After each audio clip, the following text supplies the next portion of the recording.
5장 1절에서 5절까지 말씀 우리 다 같이 우리 한 목소리로 함께 크게 읽었으면 좋겠습니다. 다 같이 읽습니다. 시작. 딸 군대여 너는 때를 모을지어다. 그들이 우리를 애워쌌으니 막대기로 이스라엘 재판자의 뺨을 치리로다. 베들레헴 에브라다야 너는 유다 족속 중에 작을지라도 이스라엘을 다스릴 자가 내게서 내게로 나올 것이라. 그의 근본은 상고의 영혼에 있느니라. 그러므로 여인이 해산하기까지 그들을 붙여두시겠고 그 후에는 그의 형제 가운데 남은 자가 이스라엘 자손에게로 돌아오리니 그가 여호와의 능력과 그의 하나님 여호와의 이름의 위엄을 의지하고 서서 목축하니 그들이 거주할 것이라. 이제 그가 창대하여 땅끝까지 미치리라. 이 사람은 평강이 될 것이라. 아수르 사람이 우리 땅에 들어와서 우리 궁두를 밟을 때에는 우리가 7 목자와 8 구랑을 일으켜 그를 치리니. 아멘. 함께 따라했으면 좋겠습니다. 기적 중에 최고의 기적. 여러분 사시면서 가장 큰 기적을 경험하신 것이 있다면 뭡니까? 우리 장모님은 거의 죽었다가 살아나신 거 기적이죠? 아니에요? 아니, 거의 죽었다가 살아나신 거 기적이죠. 뭐 또 다른 기적도 있으면 얘기해 보세요. 뭐 말 못할, 저도 죽다 살아난 중에 하나지만 여러분 기적 셀 수 없이 많죠. 뭐 병든 게 치유받은 것, 없던 게 있어지는 것, 그리고 망한 것 같은데 다시 성공하는 것, 탈락한 것 같은데 붙은 것, 뭐 여러 가지 뭐 셀 수 없을 만큼 기적이 많은데 기독교인들에게 있어서 기적은 이런 세상적인 기준으로서 하는 것으로 기적을 삼지 않고 성경은 너희에게서 가장 귀한 기적은 뭐냐라고 꼽으면 딱 한 가지밖에 안 남아요. 그래서 뭡니까? 바로 우리가 하나님을 믿은 것이란 거예요. 하나님을 믿지 않는 것은요, 이 세상에 있어서 얻었어도 다 얻은 거래요, 잃은 거래요. 다 잃은 거라 그래요. 그러니까 다 얻어도 하나님을 못 얻으면 뭐예요? 잃은 것이고 헛되다 얘기했습니다. 솔로몬 왕은요 모든 걸 다 얻었죠. 그 사람의 삶은 모든 게 다 기적이에요. 그러나 그 기적 가운데 그가 마지막에 했던 이 고백이 뭡니까? 헛되고 헛된데 하나님만을 얻은 것이 가장 진실된 것이고 복된 것이라고 얘기합니다. 여러분 기독교 신앙에 있어서 오늘 크리스마스 성탄주의를 맞이해서 말씀을 준비할 때 이 절기 설교는 너무너무 중요한 설교이기 때문에 제가 몸과 마음과 힘을 다해서 준비했단 말이에요. 기독교 신학의 출발은 뭡니까? 기독교 신학의 출발은요, 기독교인들에게서 가장 하나님의 특별한 개입은 뭡니까? 라고 얘기한다면 딱 한 가지밖에 없어요. 따라합니다. 계시. 계시가 뭡니까? 바로 보여주다는 뜻이에요. 알려주다는 거예요. 누가 알려준다고요? 하나님이 하나님의 백성, 하나님의 자녀에게 하나님을 보여주시는 것을 계시라고 그러는데 뭐 예언 이런 것이 아닙니다. 계시는 하나님께서 하나님을 직접 보여주시는 것, 직접 나타나시는 것이 계시인데 그것은 누구에게 국한됐다고요? 오직 하나님 자녀에게만 나타나는 계시라는 겁니다. 믿고 안 믿고에 떠나서 아니라 하나님께서는 이 계시를 주시는데 두 가지가 있어요. 첫 번째는 일반 계시, 두 번째는 특별 계시라는 것이 있는데 일반 계시는 누구나도 알 수 있는 것. 하나님께서 이 자연 만물을 보면서 살아있고 역사하시고 공급하시고 일하시는 그 모든 걸 보면서 하나님께서 모든 일반적인 사람들에게 똑같이 계시, 나타내 보여주고 계시는구나를 알려주시는 이 일반 계시가 있고 그 일반 계시보다도 하나님의 특별한 자녀들에게는 특별 계시가 있어요. 이 특별 계시는 뭡니까? 너에게만 알려줄게 라고 속삭이듯이 비밀을 얘기하듯이 야 너만 알아? 너만 봐? 너만 확인해? 라고 하는 하나님의 미스테리온 뭐예요? 너에게만 알려줄 특별한 계시가 있다는 겁니다. 오늘 본문을 봤더니 미가 선지자가 예수님이 탄생하기 전 700년 전에 있었던 선지자인데 여러분 700년 전에 있었던 그 선지자에게 하나님께서 말씀하셨던 내용들이 어떻게 되어졌어요? 그대로 일어났죠. 그대로.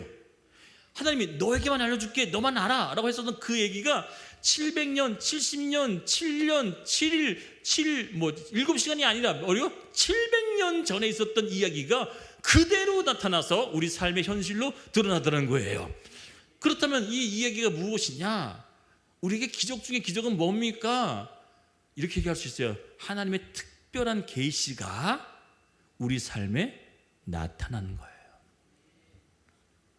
이것보다 더 놀라운 기적이 어디 있겠습니까? 자, 예를 들어 설명할게요. 예수께서 탄생하실 것을 예언했었던 수많은 선지자가 있었지만 그 선지자들의 이야기들이 몇백 년 전에 있었던 이야기들이 그대로 되어진 것을 보고서 그때 했었던 그냥 말뿐이었는데, 그냥 하나님께서 했었던 그냥 계시였을 뿐인데 그게 그대로 드러남으로 말미암아 우리에게 무슨 소망이 생깁니까? 하나님께서 내가 너와 함께 영원히 거한다고 하면 그 천국에 대한 계시가 일어날까 안 일어날까? 일어난다는 얘기예요. 아멘. 그러니까 하나님의 말씀은, 기적 중에 최고의 기적은 뭐냐? 답부터 이야기합니다. 하나님의 말씀이 성취되더라는 거예요. 여러분께 약속하신 말씀은 언제 일어나지? 언제 내 삶에서 완성될까? 우리는 기다려도요 안 일어난 것처럼 보여지겠지만 어느 순간 봤더니 뭐예요? 진짜 응답되어졌네, 이루어졌네, 완성되어졌구나라고 볼 때마다 뭘 느낍니까? 하나님이 역시 그 말씀은 불변치 않고 영원해, 반드시 성취할 거야 라고 본다는 겁니다. 여러분, 오늘 이 본문에는 예수님의 탄생이 있기 700년 전에 있었던 미가 선지자에게 했었던 얘기인데, 제가 오늘 이 본문을 선택한 이유가 있어요. 이 본문에는 예수께서 태어날 지명에 대해서 얘기하고 있어요. 베들레헴 에브라임이라고 얘기했어요. 베들레헴이라고 하는 이름은 여러분 여러 차례 들으셨을 겁니다. 그다음에 레헴이라고 하는 단어가 두 가지가 합쳐서 베들레헴이라 됐어요. 베트라는 단어는 뭐예요? 네? 집이란 집, 베트, 집. 레헴이라는 게 뭐예요? 빵, 떡, 음식이란 단어예요. 그래서 합쳐서 뭐예요? 떡집, 음식집. 그러니까 먹을 양식이 있는 곳이 베들레헴이라는 단어예요. 그런데 여러분, 이 베들레헴이라고 하는 단어가 사실상 성경에 예수님의 탄생과 또 예수님의 족보에 관련된 이야기 외에는 베들레헴이라고 하는 지역이 사실상 일반 그 당시 때 사람들에게 얘기하는 거예요. 여러분, 제가 양주의 목회를 처음에 시작할 때 동기들이나 친구들이나 어디서 개척했어? 물어보면 양주라 그러면요, 아니 뭐라 하는지 아세요? 어디야? 남양주? 아니 양주. 남양주는 아는데 양주는 모르는 사람이 왜 이렇게 많아요? 게다가 또 양주 안에서도, 양주도 잘 모르는데 양주 다 아는데 양주 어디서 해? 삼숭동. 그러면 삼숭동이 어디야? 삼성? 여러분, 제가 뭘 얘기하려고 하냐면, 그 당시 때 유대 사람들 안에서도요, 베들레헴 하면 부산, 인천, 목포, 서울 이렇게 알 수 있는 지명이 아니라, 베들레헴 하면요, 거기가 어디야? 거기가 어떤 동네인데 어디에 위치해 있어? 라고 할 정도로 어떤 동네였다는 얘기예요? 아주 보잘것없는 소도시도 아니고 리읍면과 같은 작은 도시가 바로 베들레헴이었어요. 하나님은 이 베들레헴이라고 하는 장소를 마치 서울, 목포, 부산, 인천 그런 큰 도시 이름을 딱 주면서 거기서 태어날 거야 라고 아니라 뭐예요? 듣도 보지도 못한 도시에서 뭐예요? 하나님의 놀라운 역사가 일으키기 위해서 베들레헴이라고 하는 단어를 첫 등장시킨 겁니다.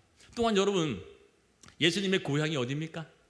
나사렛 예수 할 듯이 나사렛이 바로 예수님의 고향인데, 그것도 어디였어요? 갈릴리라고 하는 곳인데 저기도 듣도 보지도 못한 동네예요.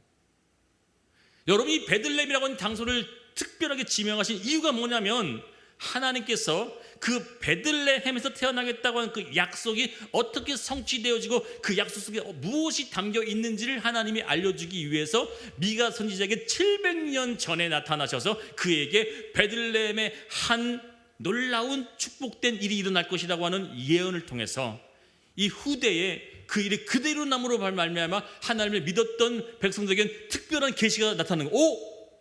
이 700년 전에 하나님 말씀하신 게 진짜네.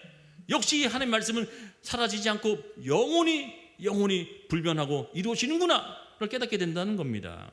여러분, 과연 성경은 얼마나 많은 예수님의 탄생에 대해서 기록하고 있는지 바튼 페인이라는 신학자가 자그마치 성경 안에는 574번에 대해서 574 하나님의 탄생에 대해서 기록하고 있다는 내용이 있어요. 직접적이든 간접적이든. 그렇다면 이 중에 미가 선지자가 성탄절의 가장 기적 중에 가장 놀라운 기적이라고 하는 이 날이 베들레헴이라고 하는 이 포커스를 둔 이유가 뭐냐? 여러분, 특히 우리나라는요, 종교라고 그리고 신이라고 불려지는 섬기는 인물이 두 인물이 있죠. 우리나라에서 특히 종교라고 하고 신이라고 하는 두 종류의 신이 있어요. 어디예요? 석가모니, 그리고 뭐요? 예수라고 해요. 우리나라 기념하잖아요. 그날만은 나라 자체에서도 기념해서 뭐예요? 쉬고 그날이 탄생이라고 여겨지지만 이 두 사람의 주된 신이라고 불려지는 사람들 중에 예수와 석가모니 이 두 명의 차이가 뭐냐면, 가장 두드러진 것은 석가탄신일은요, 예수님의 탄생일에 비해서 완벽하게 다른 것이 하나 있어요. 기록되거나 예언된 게 있어요, 없어요? 없어요. 그들의 불경에 석가모니가 탄생하겠다라고 했었던 후대 수많은 사건들과 수많은 이야기들로 탄생일을 예언한 게 있어요, 없어요? 없어요. 근데 오직 성경만은, 성경이 시작부터 시작되어져서 마지막 때까지 예수가 오기 전 그 선지자들이 뭐 했어요? 예수님의 오심에 대해서 다 뭐 했어요? 계시해 줬어요. 알려주셨다는 거예요. 그 알려준 것이 그대로 되어지는 걸 통해서 우리는 뭘 깨달으면, 나에게도 주시는 그 말씀은 어제나 오늘이나 내일이나 영원히 변치 않기 때문에 그 천국에 대한 소망을 갖고 걸어가줌을 믿습니다.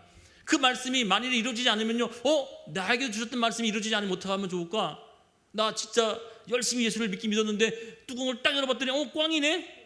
얼마나 허무하고 처량하겠어요. 그러나 역사적 사건을 통해서 알 수 있는 한 가지는 뭡니까?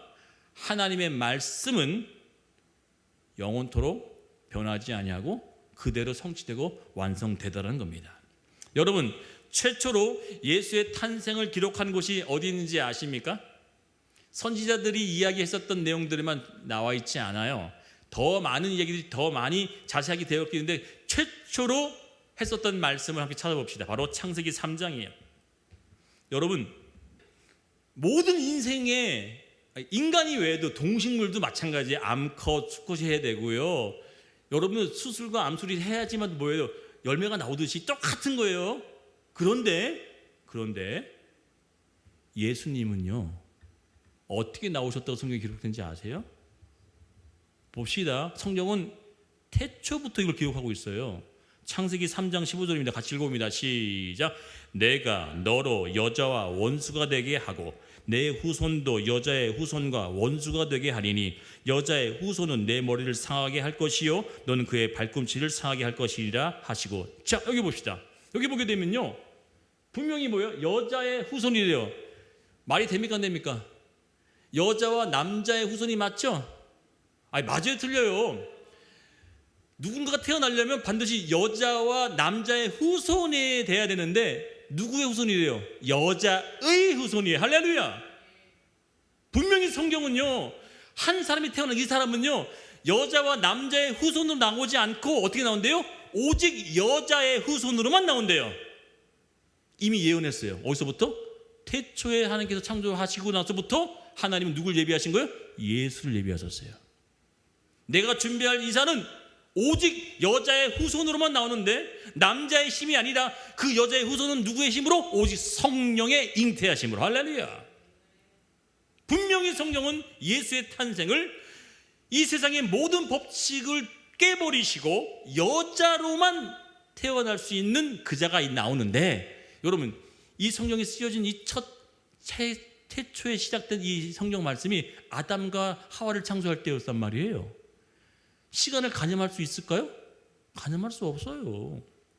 다른 선지자들은 시간을 가늠할 수 있죠. 역사가들이었으니까. 그러나 이때의 창세기 3장 말씀은요, 시간 공간을 초월해버려지는 하나님의 약속, 수만 년인지 수억 년인지 몰라요. 그러나 그 하나님의 약속은 이미 수천 년, 수억 년 전에도 뭐예요? 내가 내 한 자를 보낼 텐데 그 자는 오직 여자의 후손으로만 나온다.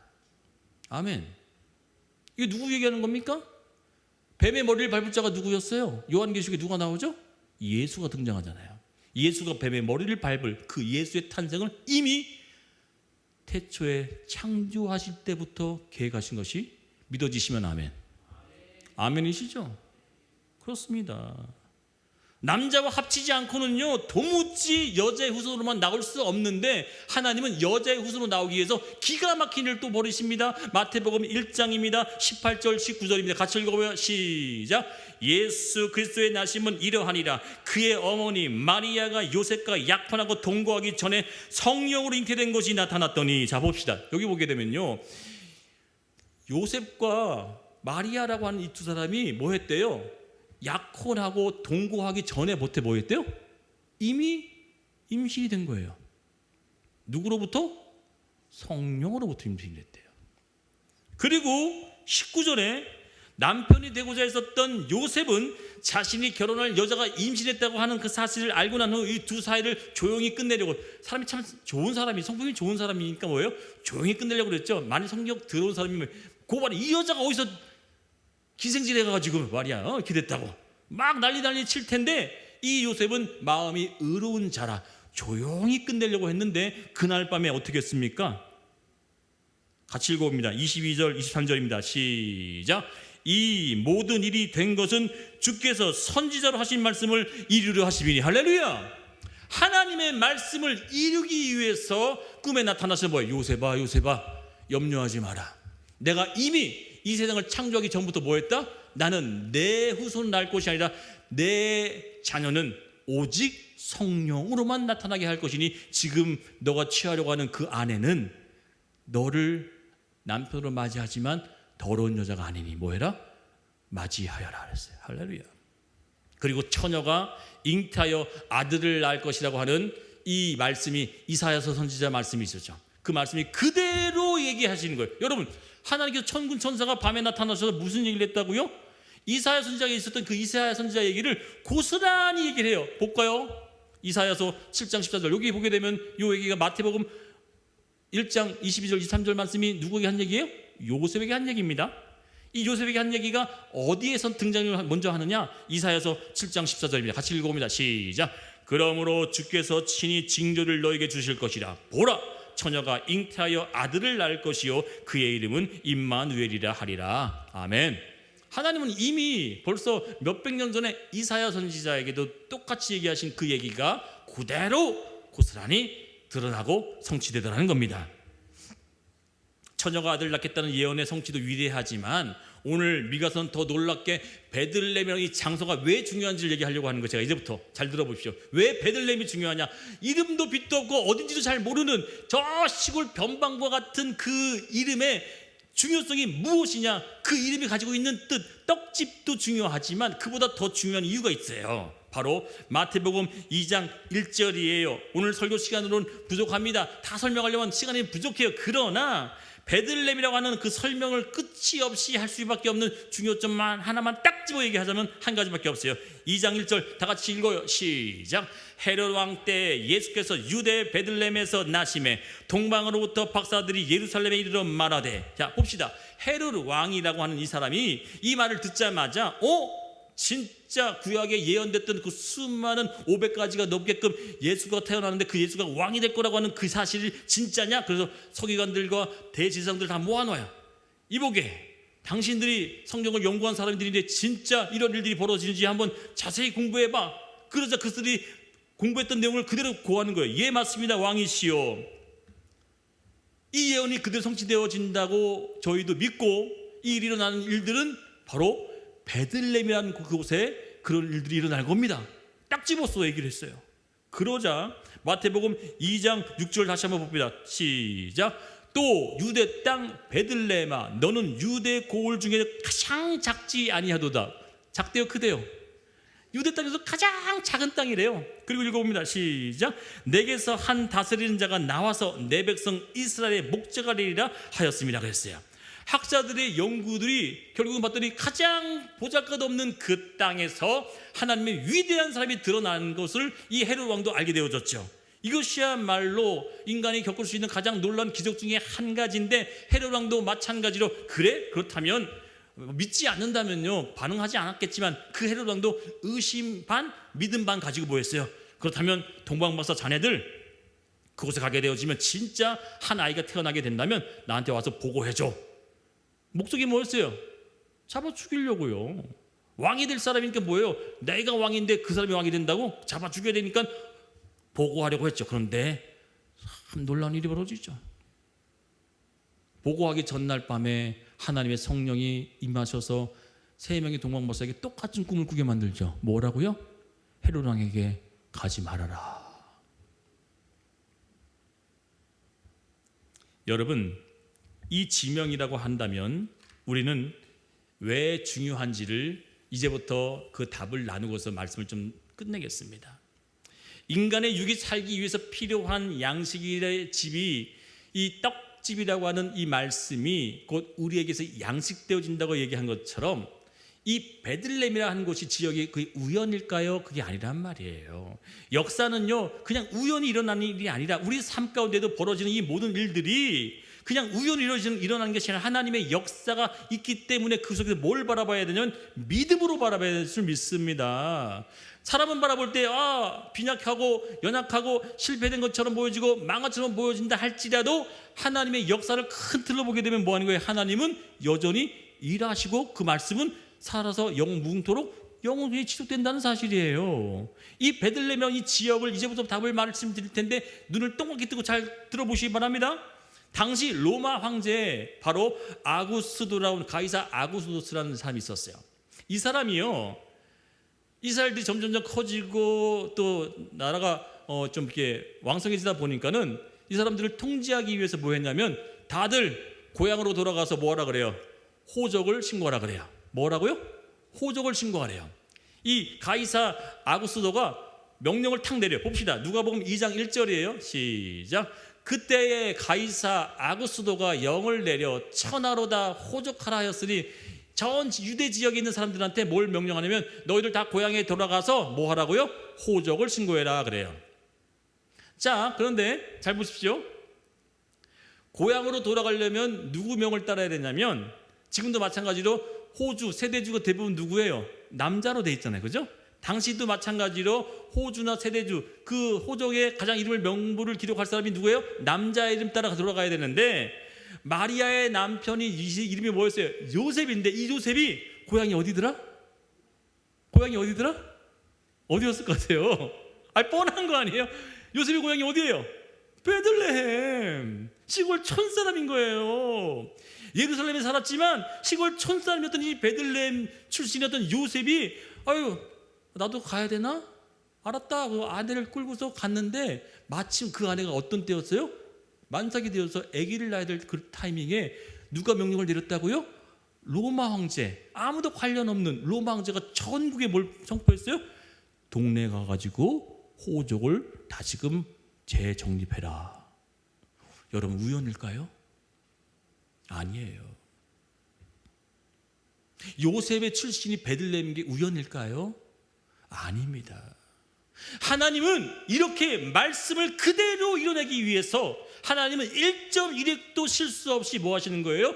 베들레헴에서 나야 되기 때문에 베들레헴 출신의 그 남편이 나쁜 성격을 가진 사람이 아니라 뭐예요? 좋은 성격을 가져서 그 아내를 버리지 않냐고 그 아내를 데리고 임신한 아내를 데리고 어디를 가는 거예요? 베들레헴에 가는 거예요. 깨달아지시면 아멘. 이 베들레헴은 어떤 곳이냐면 하나님의 말씀이 이루어질 곳인데 그 이루어지기 위해서는 베들레헴 출신이고 그 출신도 어떤 성격이라고요? 좋은 성격을 가진 요셉을 만나게 하셔서 그 요셉이 누구와 결혼하게 만들어요? 마리아인데 그 마리아가 어떤 여인이라고요? 성령으로 여자의 후손으로만 예수를 잉태한 여인을 맞이하게 됐다는 사실입니다. 그래서 이 요셉이 어떤 사람인가 가만히 또 봤더니 기가 막힌 일이 써 있어요. 너무너무 놀라운 일이 써 있어요.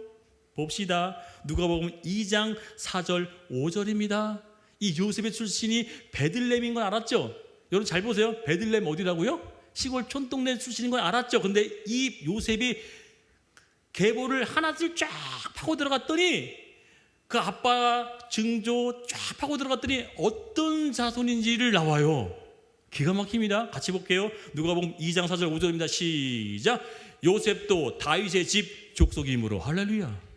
와, 여기서 아멘 확 나와야 되는데. 와, 요셉이 어디 출신이래요? 베들레헴 출신인데요. 그 계보를 따라가 봤더니 누구의 족속이래요? 다윗의 족속이래요. 다윗은 여러분 다윗도 어디 출신이에요?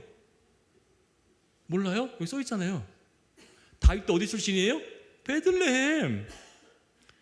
여러분 다윗도 어디 출신입니까? 베들레헴 출신이라고요. 그의 아버지 이새가 어디 출신입니까? 베들레헴.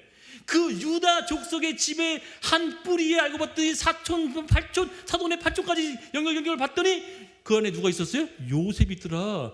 요셉이 어디 출신이더라? 그도 베들레헴 출신이더라. 할렐루야. 여러분이 말씀의 성취는 하나님이 우연처럼 되어진 게 아니라 하나님은 한 왕, 그것도 이방 왕이었던 가이사 아우구스를 통해서 명령을 내렸더니 그 명령이 어디 가더라? 야, 다들 베들레헴 고향으로 가. 그랬더니 요셉의 아내를 끌고 간 그곳이 어디예요? 베들레헴. 근데 여러분 더 기가 막히죠. 베들레헴 가긴 갔습니다. 갔더니 그 당시 때 많은 사람들이 시골에 모여가지고 호적 등록하려고 모였더니 여관방이 다 찬 거예요. 방이 없는 거예요. 아이고 어떡하나. 그런데 방에서 났으면요 그 예언이 성취됐을까 안 됐을까? 안 됐어요. 예언은요 이렇게요 말 구유에서 난다 그랬어요. 누가요? 예수가 말 구유에서 나야 된다. 방을 찾았더니 방이 하나도 없네. 내가 돈 줄게요. 떡을 줄게요. 딱딱을 줄게요. 방이 없어. 어쩔 수 없이 어디서 자요? 마구간에서 잤던 그 예수가 우연처럼 간 베들레헴이 아니라 계획되어지고 하나님의 약속을 성취하기 위해서 베들레헴에 갔는데 베들레헴에서도 뭐예요? 마구간 구유에서 자기 위해서 방을 싸그리 뭐예요? 풀 예약. 방이 없는 게 방이. 여러분 느껴지십니까? 이 하나님의 섬세하심이? 하나님의 치밀하고 놀라운 계획이 믿어지십니까? 그 말씀을 이루기 위해서 하나님께서 그 면밀하게 방도 싹 채워버려요. 방이 하나도 없게 만들어버려요. 그리고 어디서 만들어? 마구간에서만 태어나게 만드는 하나님의 역사의 말씀이 성취되게 나타나더라는 거예요. 계속 읽어봅니다. 시작. 갈릴리 나사렛 동네에서 유대를 향하여 베들레헴이라 하는 다윗의 동네로. 누구의 동네래요? 다윗의 동네. 약혼한 마리아와 함께 호적하러 올라가니 마리아가 이미 뭐였대요? 만삭이었더라 이거예요. 할렐루야. 여러분 마리아를 아내로 맞이한 요셉이라고 하는 이 남자의 출신 배경을 알게 됐습니다. 이 사람의 출신 배경은 어디 출신인지 다윗의 계보래요. 이 다윗의 계보를 또 쭉쭉쭉 나가봤더니 이사야서 선지자가 이렇게 합니다. 이사야 선지자가 예언을 해요. 어디서 예수가 나타나느냐, 어느 줄기에서 어느 씨앗에서 나오느냐 얘기해요. 같이 읽어봅니다. 시작. 이새의 줄기에서 한 싹이 나며 그 뿌리에서 한 가지가 나서 결실할 것이요. 누구를 얘기합니까? 이새가 누구라고 했죠? 아까? 다윗의 아빠가 이새예요. 이새의 뿌리, 이새의 족속에서 한 자녀가 나오는데 파고들었더니 거기 안에도 누가 있었더라? 요셉이 있고 거기에 다윗이 있고 또 올라가게 되면 놀라운 사람들이 있어요. 여러분 바로 하나님께서는 오늘 기적 중에 기적이 뭐라고요? 따라합니다. 말씀이 성취. 아멘입니까? 우리 삶에 뭐가 진짜 기적이냐면 돈이 없다가 있어지는 것, 죽었다가 살아나는 것, 병든 것이 치료받는 것, 그것보다 더 놀라운 기적이 뭐라고요? 하나님의 말씀이 일어나는 거예요. 그게 세상에서 경험할 수 없는 하나님의 백성들에게만 주신 특별 계시인 줄 믿습니다. 오늘 그 말씀이 믿어지기 때문에 예배한 거 아니겠어요? 이 적은 수의 무리가 왜 모였습니까? 이 성탄 주일날 하나님의 말씀이 그대로 이루어져서 우리 삶에 나타난 것을 경험한 자들과 믿어지는 자들이 모여 경배하며 예배하는 것. 그래서 메리 크리스마스, 기뻐합시다. 예수님을 예배하는 것을 이거예요. 사랑하는 성도 여러분, 예수님의 탄생과 그분의 사역은 우리 삶에 있어서 뭘 증명합니까? 말씀이 그대로 성취되더라는 것을 보여주는 것을 믿습니다. 이 성탄주일이 왜 중요하냐면 그의 말씀들이 574번이나 계속되어지는 직간접적으로 나타났던 말씀이 나중에 일어나더라는 거예요. 그렇다면 여러분께 묻습니다. 예수님께서 그 말씀 자체이신 예수님께서 하셨던 말씀들은 우리의 삶에 나타나고 일어나가 또 그것이 성취될까요? 성취되겠죠. 일어나겠죠. 왜요? 말씀 자체이신 예수께서 뭐였어요? 나를 믿는 자마다 멸망치 않고 구원을 얻을 줄을 믿으라고 했어요. 할렐루야. 이 세상의 모든 다 끝날지라도 내가 너와 뭐한다? 영원히 함께 할 것이고 그와 같이 내가 너를 내버려두지 아니할 것이다. 예수께서 말씀하신 그 모든 내용은 말씀 그 자체이신 그분이 하신 그 말씀은 반드시 이루어질 줄 믿습니다. 기적 중에 가장 최고의 기적은 뭐라고요? 바로 하나님의 말씀이 우리 삶 가운데 나타나는 걸 믿습니다. 이런 마음을 가지는 것이 바로 기적을 매 순간순간마다 경험하고 살아가시는 줄 믿습니다. 기도하겠어요. 오늘 기도할 때 이 베들레헴이 왜 중요한지를 배우셨어요. 제가 설명을 아주 구체적으로 했었어요. 이 베들레헴이 왜 중요할까요? 하나님, 이세의 줄기에서부터 시작되어졌던 그 별 볼 일 없는 지역에서 약속이 이루어지기 위해서 하나님께서는 아무 일도 아닌 것처럼 역사를 흔들어서 왕 한 명의 역사를 흔들어서 뭐 하는 거예요? 하나님의 말씀을 드러내드리는 거예요. 우연처럼 보여지는 그 사건 속에서도 하나님은 뭐 하시고 있어요? 계속 말씀을 성취하시고 일하시고 만들어가심을 믿습니다. 오늘도 기도할 때 하나님, 주님 내 삶에 주었던 그 말씀 붙잡고 가기를 원하니 붙잡아달라고 다 같이 주의 성 한 몸으로 기도하기 원합니다. 주여, 아버지 하나님 함께해 주고 인도해 주시옵소서.